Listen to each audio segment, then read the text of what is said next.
whatever American Israel will have to do with the later period, I think is not even going to come up probably till the parliamentary elections, if not the presidential. So, I mean, they like Americans. They don't necessarily like the American government.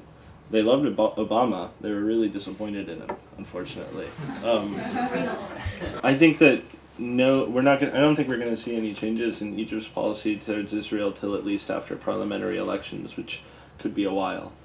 For the longest time, when you look at it, Snehal mentioned the strikes starting in, I think it was 6, maybe in Mahala.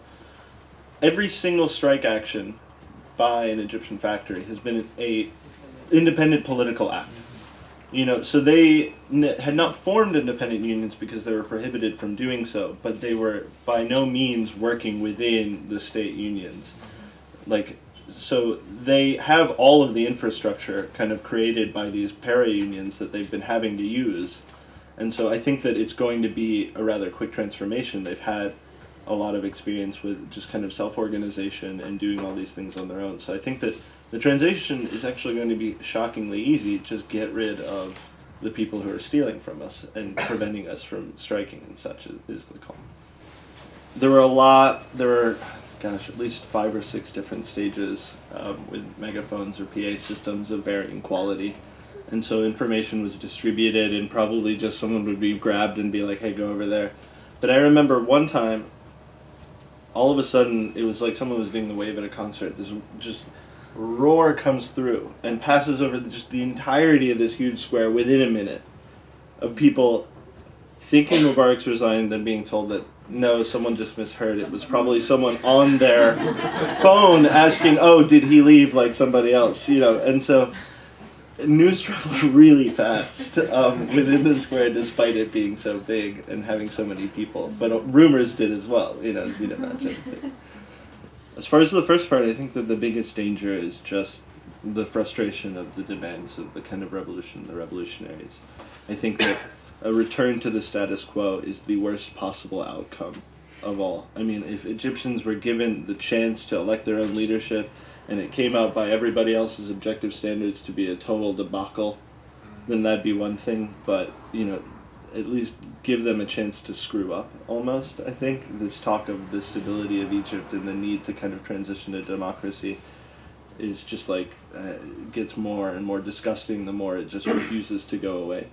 So I think that the persistence of the old regime is the biggest threat right now and the biggest worry, because that's what the army wants to do, because they want to just keep them there, because they're going to keep their perks, and they're going to go back to being the good guy in the background. And then it's difficult to think of what we can do right now, partially because the situation is so fluid there. And also the kind of persistence of this xenophobia that was spread by the state media, which in the square wasn't really going on.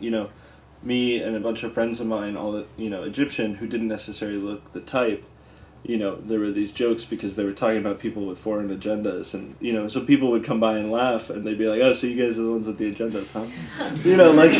It's just so within the square, anyone who kind of understood what was happening did not take part in this, but there were still a lot of people who stayed home, who saw TV, might have been watching Al Jazeera, but were also kind of, there's this doubt and a little fear that comes from uncertainty, and so this kind of external target is a big thing. So money coming from outside, help coming from outside right now.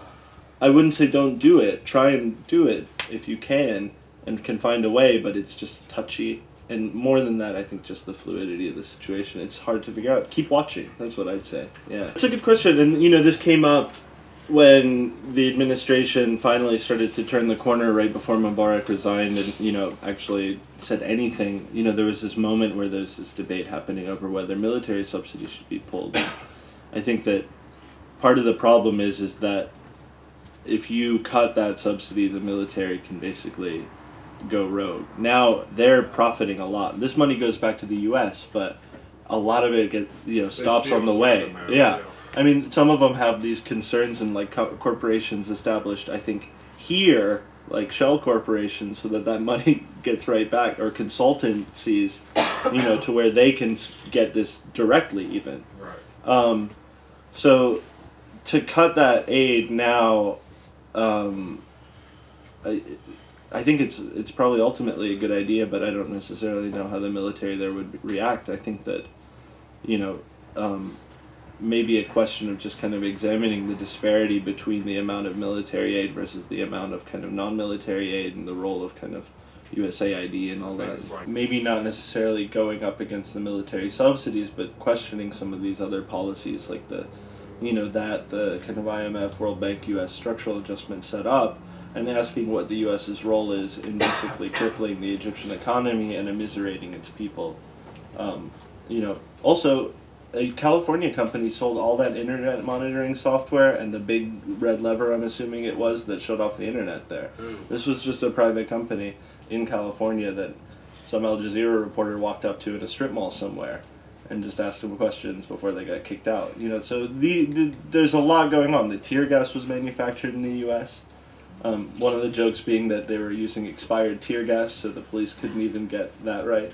But there's a lot of stuff maybe on that front to do then. Yeah, people were remarking on, like, look at how we were just like screaming at each other in the streets, and that's changed. I think that a lot of that had to do with the fact that if you have no control over your life, you're basically going to attempt to just like terrorize those little parts that you can deal with. And you've seen people, some of them well-intentioned, I think some of them with ulterior motives, going out and cleaning up the streets, picking up litter, sweeping, repainting the curbs, stuff like that maybe is just a dissipation of those energies towards something positive. But I think that people have changed. I think people are you might get into a political argument with someone now, but they're not just going to scream at you just because, they're having a terrible day. I mean, it's really, it is different. I think it's exciting. I think it's been a change in attitude and mindset, and the notion that something possible is on the horizon, something could happen. I mean, they might tell you at the same time, like, oh my God, we're so worried, these kids, and we just got to get everything back to normal. The kind of Egyptian people in the way that they love to just sort of, worry about things being uncertain. But, it's not as bad as it was. It was just exciting from the very beginning. It was a little disorienting going through 40 of these citizen checkpoints at night on the way to the downtown. It took at least twice as long as it normally would, but they were all very courteous. You actually had these like little kids, like you're used to getting, stopped at checkpoints, coming up to you and be like, "Can I see some ID?" But they were very courteous. It's just like, you're 8, like.